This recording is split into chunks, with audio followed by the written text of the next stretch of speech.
دا golden bowl یہ Henry James کا آخری اور سب سے زیادہ پیچیدہ ناول ہے جو 1904 میں شائع ہوا۔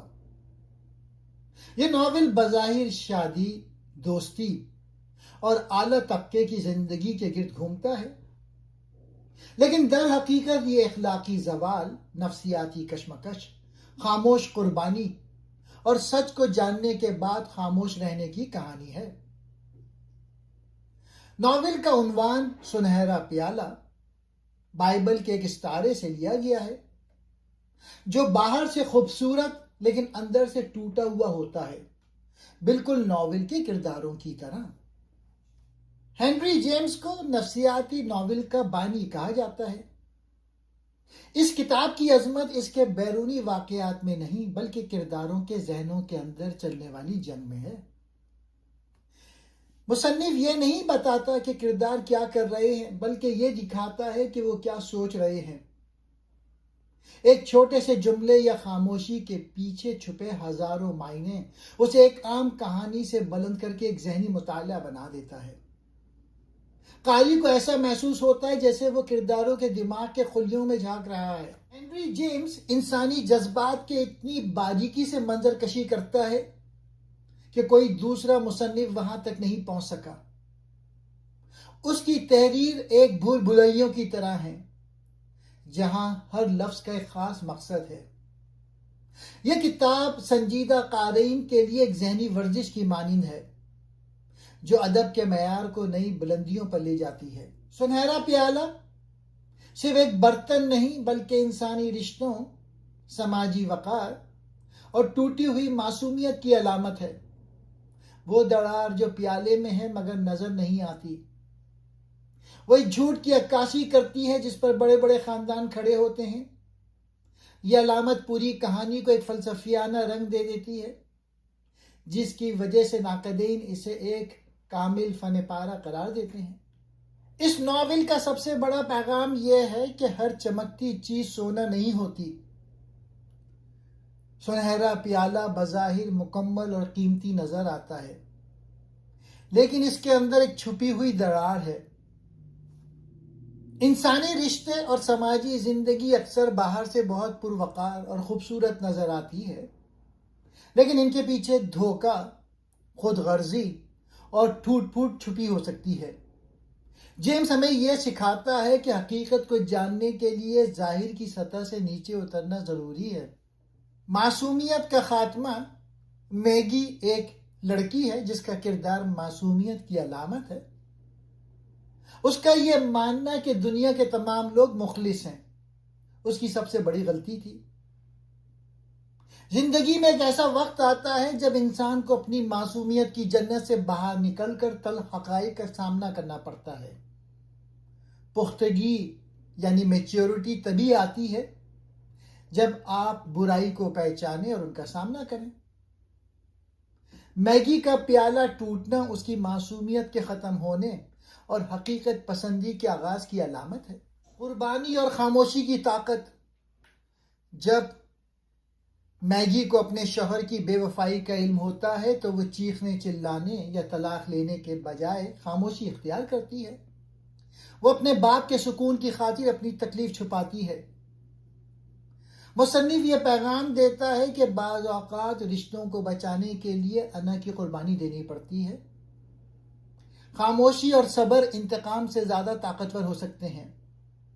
میگی نے اپنی دانش مندی سے اپنے بگڑتے ہوئے خاندان کو دوبارہ جوڑا جو اس کی اخلاقی فتح تھی۔ دولت اور انسانی رشتوں کی تجارت۔ ایڈم جو کہ میگی کا باپ تھا ایک امیر شخص ہے جو نایاب اشیاء جمع کرنے کا شوقین ہے۔ اس نے اپنے داماد کو بھی ایک نایاب چیز کی طرح اپنی بیٹی کے لیے خریدا۔ یہ ناول سرمایہ دارانہ سوچ پہ تنقید کرتا ہے۔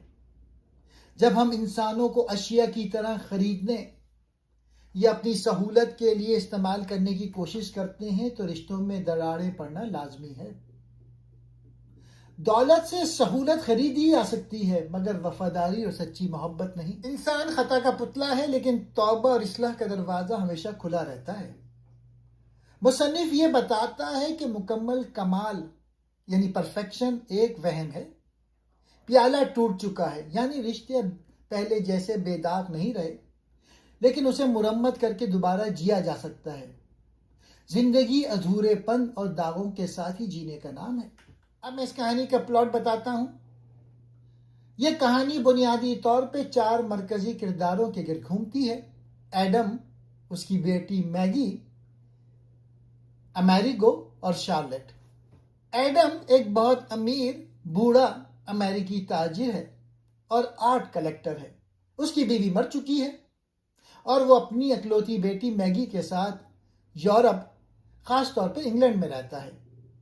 دونوں باپ بیٹی کا رشتہ بہت گہرا اور مکمل ہے. وہ دونوں آرٹ کے شوقین ہیں اور ایڈم ایک میوزیم بنانا چاہتا ہے جس میں وہ اپنی جمع کی گئی قیمتی چیزیں رکھے گا. میگی ایک معصوم، نم دل اور باپ سے بڑی محبت کرنے والی لڑکی ہے. وہ اپنے باپ کے ساتھ خوش ہے، لیکن وہ سمجھتی ہے کہ اسے شادی کرنی چاہیے تاکہ اس کا باپ بھی اکیلا نہ رہے. امیریگو ایک اطالفی اشرافیہ کا فرد ہے. اس کا خاندان تاریخی طور پہ بہت بڑا ہے، لیکن اب مالی حالات کمزور ہیں. وہ دلکش، ذہین اور مہذب ہے، لیکن پیسوں کی کمی کی وجہ سے وہ ایک امیر دلہن کی تلاش میں ہے. شارلٹ میگی کی پرانی دوست ہے، ایک خوبصورت اور پرجوش امریکی لڑکی، اور وہ امیریگو کچھ سال پہلے روم میں ملے تھے اور ان کے درمیان شدید محبت ہوئی تھی، لیکن دونوں غریب تھے اس لیے شادی نہ ہو سکی. میگی اور امیریگو کی شادی طے ہو جاتی ہے. شادی سے پہلے امیریگو اور شارلٹ مل کر میگی کے لیے شادی کا تحفہ تلاش کرنے نکلتے ہیں. وہ ایک پرانی دکان میں جاتے ہیں جہاں ایک خوبصورت کرسٹل کا پیالہ ملتا ہے جس پر سونے کی تہ چڑھی ہوئی ہے. یہی سونے کا پیالہ ہے. دونوں اسے دیکھتے ہیں لیکن خریدتے نہیں کیونکہ امیریگو کو اس میں ایک چھوٹی سی دراڑ نظر آتی ہے. وہ کہتا ہے یہ پیالہ بدقسمتی لا سکتا ہے. دونوں کی گفتگو سے پتہ چلتا ہے کہ ان کے درمیان پرانی محبت اب بھی زندہ ہے. وہ ایک دوسرے سے کہتے ہیں کہ اب وہ شادی شدہ ہوں گے، لیکن دل میں ایک دوسرے کے لیے جذبات باقی ہیں. میگی اور امیریگو کی شادی ہو جاتی ہے. میگی خوش ہے، لیکن وہ اپنے باپ کی تنہائی سے پریشان ہے. وہ چاہتی ہے کہ اس کا باپ بھی شادی کر لے. میگی کے باپ کی شادی اور نئی زندگی. میگی اپنے باپ ایڈم کو شارلٹ سے شادی کی تجویز دیتی ہے. ایڈم، میگی کا باپ، جو ایک معصوم اور فن کے شوقین شخص ہے، شارلٹ کو پسند کر لیتا ہے. شارلٹ جو امیریکو سے محبت کرتی تھی لیکن مالی تحفظ اور امیر زندگی کے لیے اس تجویز کو قبول کر لیتی ہے. ایڈم اور شارلٹ کی شادی ہو جاتی ہے. اب صورتحال یہ ہے: Maggie plus Amerigo, Adam plus Charlotte, چاروں ایک ساتھ رہتے ہیں ایک بڑے گھر میں یا قریب قریب. باہر سے سب کچھ خوبصورت اور خوشحال لگتا ہے، لیکن حقیقت میں امیریگو اور شارلٹ اب بھی ایک دوسرے سے خفیہ طور پہ محبت کرتے ہیں اور ان کا تعلق جاری رہتا ہے. میگی کو پہلے تو کچھ شک نہیں ہوتا. وہ اپنے باپ اور شوہر دونوں سے خوش ہے، لیکن آہستہ آہستہ وہ محسوس کرنے لگتی ہے کہ کچھ غلط ہے. امیریگو اور شارلٹ ایک دوسرے کے ساتھ بہت زیادہ وقت گزارتے ہیں اور ان کی گفتگو میں ایک گہری ہم آہنگی نظر آتی ہے. سنہرے پیالے کی دریافت اور شکوک. ایک دن میگی اپنے باپ کے لیے سالگرہ کا تحفہ خریدنے ایک دکان میں جاتی ہے. وہیں وہی سنہرا پیالہ ملتا ہے جسے شارلٹ اور امیریگو نے پہلے دیکھا تھا. وہ اسے خرید لیتی ہے کیونکہ اسے خوبصورت لگتا ہے. گھر لے کے آتی ہے تو دکاندار خود اس کے گھر آ جاتا ہے، شاید مرمت یا کچھ اور بہانے سے. وہ پیالہ دیکھ کر پہچان لیتا ہے اور بتاتا ہے کہ کئی سال پہلے اسی پیالے پر امیریگو اور ایک خوبصورت لڑکی شارلٹ آئے تھے اور ان کی گفتگو سنی تھی. وہ کہتا ہے کہ دونوں کے درمیان گہری محبت تھی. یہ سن کر میگی کو جھٹکا لگتا ہے. اب اسے یقین ہو جاتا ہے کہ اس کا شوہر اور اس کی ستیلی ماں شارلٹ کے درمیان تعلق ہے۔ پیالہ جو باہر سے خوبصورت ہے لیکن اندر سے ٹوٹا ہوا ہے، ناول میں ان تمام رشتوں کی علامت بن جاتا ہے۔ خوبصورت لیکن اندر سے خراب۔ میگی اب تک خاموش رہتی ہے۔ وہ رونے، چیخنے یا براہ راست الزام لگانے کے بجائے سوچتی ہے کہ کیا کرنا چاہیے۔ وہ اپنے باپ کو تکلیف نہیں دینا چاہتی اور نہ ہی اپنی شادی توڑنا چاہتی ہے۔ میگی کا فیصلہ، مقابلہ اور اختتام۔ میگی آہستہ آہستہ ایک حکمت عملی بناتی ہے۔ وہ شارلٹ اور پرنس کو الگ کرنے کی کوشش کرتی ہے بغیر کسی کو براہ راست بتائے۔ وہ شارلٹ کو اپنے باپ کے ساتھ زیادہ وقت گزارنے پہ مجبور کرتی ہے اور امیرگو کو اپنے ساتھ رکھتی ہے۔ وہ سب کو ایک پارٹی یا سفر پہ لے جاتی ہے جہاں وہ سب کو ایک دوسرے سے الگ کر کے رکھتی ہے۔ شارلٹ کو احساس ہو جاتا ہے کہ میگی جان گئی ہے، لیکن وہ کچھ نہیں کہتی۔ امیرگو بھی پریشان ہے۔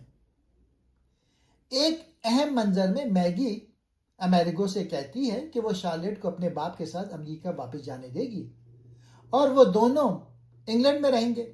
یہ ایک طرح کا معاہدہ ہے کہ امیرگو اب شارلٹ سے دور رہے گا۔ شارلٹ اور ایڈم امریکہ چلے جاتے ہیں میوزیم کے لیے۔ شارلٹ اداس ہے لیکن وہ خاموشی سے قبول کر لیتی ہے۔ ناول کے اختتام پر میگی اور امیرگو اکیلے رہ جاتے ہیں۔ میگی امیرگو سے کہتی ہے کہ اب وہ ایک نئی شروعات کر سکتے ہیں۔ امیرگو میگی کی طاقت اور عقل کی قدر کرتا ہے۔ دونوں کے درمیان ایک گہری اگرچہ تکلیف دہ سمجھ بوجھ پیدا ہوتی ہے۔ ناول ختم ہوتا ہے جب میگی امیرگو کو دیکھتی اور سوچتی ہے کہ اب وہ دونوں ایک دوسرے کے ساتھ رہ سکتے ہیں، لیکن وہ گولڈن باؤل کی طرح، سنہرے پیالے کی طرح، خوبصورت لیکن ایک دراڑ کے ساتھ۔ یہ کہانی محبت، وفاداری، دھوکہ اور انسانی رشتوں کی پیچیدگیوں پر گہری روشنی ڈالتی ہے۔ مصنف نے اسے بہت نفسیاتی گہرائی سے لکھا ہے، جہاں کردار اپنے خیالات اور جذبات میں الجھے رہتے ہیں۔ شادی بمقابلہ محبت الگ الگ چیزیں ہیں۔ ناول کا ایک اہم پیغام یہ ہے کہ شادی اور محبت ایک نہیں ہوتے۔ امیرگو میگی سے شادی کرتا ہے کیونکہ وہ امیر ہے اور اسے مالی تحفظ چاہیے۔ شارلٹ ایڈم سے شادی کرتی ہے کہ وہ امیر ہے اور اسے عیش و آرام چاہیے، لیکن دونوں کا دل ایک دوسرے کے لیے ہے، پرانی محبت۔ مصنف بتاتا ہے کہ جدید دور میں شادی اکثر ایک معاہدہ یا لین دین بن جاتی ہے، پیسہ، حیثیت، خوبصورتی یا تحفظ کے بدلے۔ حقیقی محبت الگ چیز ہے جو اکثر شادی کے اندر نہیں ملتی۔ انسانی شعور اور خاموش طاقت۔ مصنف کا ناول نفسیاتی گہرائی کا شاہکار ہے۔ پیغام یہ ہے کہ انسانی شعور یعنی کانشیسنس سب سے بڑی طاقت ہے۔ میگی جب پیالے کی دراڑ اور دکاندار کی بات سے سب کچھ جان لیتی ہے تو وہ چیختی نہیں، رونے نہیں لگتی، نہ الزام لگاتی ہے۔ وہ خاموشی سے سوچتی ہے، منصوبہ بناتی ہے اور سب کو بچانے کی کوشش کرتی ہے، اپنے باپ کو تکلیف سے، اپنی شادی کو تباہی سے اور حتیٰ کہ شارلٹ اور پرنس کو بھی مکمل رسوائی سے۔ یہ خاموش جنگ ناول کا سب سے خوبصورت حصہ ہے۔ میگی کی طاقت چیخنے میں نہیں بلکہ سمجھنے، قربانی دینے اور رشتوں کو دوبارہ جوڑنے میں ہے۔ مصنف کا پیغام: حقیقی طاقت ظاہری جاہلیت میں نہیں بلکہ اندرونی پختگی، صبر اور دوسروں کی عزت کو بچانے کی صلاحیت میں ہے۔ جو شخص سب کچھ جان کر بھی خاموش رہ کر رشتہ بچا لے وہی سب سے مضبوط ہے۔ انسان، رشتے اور معاشرہ بظاہر جتنے خوبصورت نظر آتے ہیں اندر سے اتنے ہی ٹوٹے ہوئے ہو سکتے ہیں۔ اعلیٰ طبقے کی زندگی، شائستہ گفتگو، خوبصورت لباس، مہذب تعلقات، مگر اس کے نیچے بے وفائی، خود غرضی، اخلاقی کمزوری۔ سنہرا پیالہ اسی تضاد کی علامت ہے۔ یہ ہمیں سکھاتا ہے کہ چمکدار سطح پر کبھی مکمل بھروسہ نہیں کرنا چاہیے۔ گناہ کا مہذب چہرہ۔ یہ ناول ہمیں یہ سخت سچ دکھاتا ہے کہ گناہ ہمیشہ شور مچاتا ہوا نہیں آتا، اکثر وہ مسکرا کر آتا ہے۔ اعلیٰ طبقے میں بد کرداری پردوں میں غلط تعلق خاموش، ضمیر کی آواز دبی ہوئی۔ یہ پیغام خاص طور پہ طاقتور ہے کہ تہذیب ہمیشہ اخلاق کی ضمانت نہیں دیتی۔ مصنف کا ناول بظاہر مغربی اشرافیہ کی ازواجی زندگی کا مطالعہ ہے، لیکن اگر اسے اسلامی نقطہ نظر سے دیکھا جائے تو یہ ناول اخلاقی انحطاط، نفس کی کمزوری، گناہ کی پردہ پوشی اور خاموش توبہ جیسے موضوعات کو نمایاں کرتا ہے۔ اسلام انسان کو صرف ظاہری شائستگی نہیں بلکہ باطنی پاکیزگی کا درس دیتا ہے۔ یہی وہ معیار ہے جس پر سنہرا پیالہ کے کردار بار بار پورا اترنے میں ناکام نظر آتے ہیں۔ ناول کا مرکزی استعارہ سنہرا پیالہ ہے، باہر سے حسین، اندر سے ٹوٹا ہوا۔ اسلامی تعلیمات میں اس کو منافقت سے تشبیہ دیتے ہیں۔ قرآن مجید فرماتا ہے، وہ لوگوں کو دکھاتے ہیں اور اللہ کو بھول جاتے ہیں۔ ناول کے کردار معاشری لحاظ سے مہذب مگر اخلاقی لحاظ سے کھوکھلے۔ یہ اسلام کے اس اصول کی نفی ہے کہ اصل خوبصورتی دل کی پاکیزگی میں ہے، نہ کہ ظاہری وقار میں۔ خاموشی، صبر یا مصلحت۔ میگی سچ جاننے کے باوجود خاموش رہتی ہے۔ صبر، مثبت پہلو۔ اسلام میں صبر کو اعلیٰ اخلاقی مقام حاصل ہے۔ بے شک اللہ صبر کرنے والوں کے ساتھ ہے۔ میگی صبر سے کام لیتی ہے، خاندان کو ٹوٹنے سے بچاتی ہے، یہ پہلو اسلامی صبر سے قریب نظر آتا ہے۔ منفی پہلو، حق چھپانا۔ لیکن اسلام یہ بھی سکھاتا ہے کہ حق جان کر چھپانا درست نہیں، خاص طور پر جب ظلم جاری رہے۔ میگی کی خاموشی وقتی مصلحت تو ہے مگر مکمل اسلامی عدل نہیں۔ مصنف کا ناول اگرچہ مغربی اشرافیہ کی کہانی ہے، لیکن اس کے موضوعات شادی، خاندان، عزت، خاموشی، قربانی اور سماجی پردہ داری پاکستانی معاشرے سے حیران کن حد تک مماثلت رکھتے ہیں۔ پاکستانی سماج میں بھی اکثر مسائل کھلے تصادم کے بجائے خاموش برداشت سے نمٹائے جاتے ہیں، اور یہی پہلو اس ناول کو ہمارے لیے قابل فہم بناتا ہے۔ عزت اور سماجی پردہ داری۔ پاکستانی معاشرے میں عزت سب سے بڑی قدر سمجھی جاتی ہے۔ اسی طرح اس ناول میں بھی کرداروں کے فیصلے ذاتی سچ پہ نہیں بلکہ خاندانی عزت اور سماجی وقار پہ ہیں۔ پاکستان میں شادی دو افراد نہیں، دو خاندانوں کا رشتہ ہوتا ہے۔ ناول میں بھی شادی محبت سے زیادہ سماجی مفاہمت اور حیثیت کا نتیجہ ہے۔ عورت کی قربانی اور خاموش کردار۔ پاکستانی معاشرے میں اکثر عورت کو برداشت، قربانی، خاموشی کی علامت بنایا جاتا ہے۔ میگی چیختی نہیں، الزام نہیں لگاتی بلکہ حالات خود سنبھالتی ہے۔ یہ کردار پاکستانی عورت کے سماجی کردار سے مشابہ ہے، جو گھر بچانے کے لیے اپنے دکھ چھپا لیتی ہے۔ اگر گھر عزت کی دیواروں سے تو بچ جائے مگر سچ کی روشنی سے محروم ہو جائے تو وہ بھی ایک سنہرا پیالہ ہی ہے، باہر سے مضبوط، اندر سے ٹوٹا ہوا۔ شکریہ۔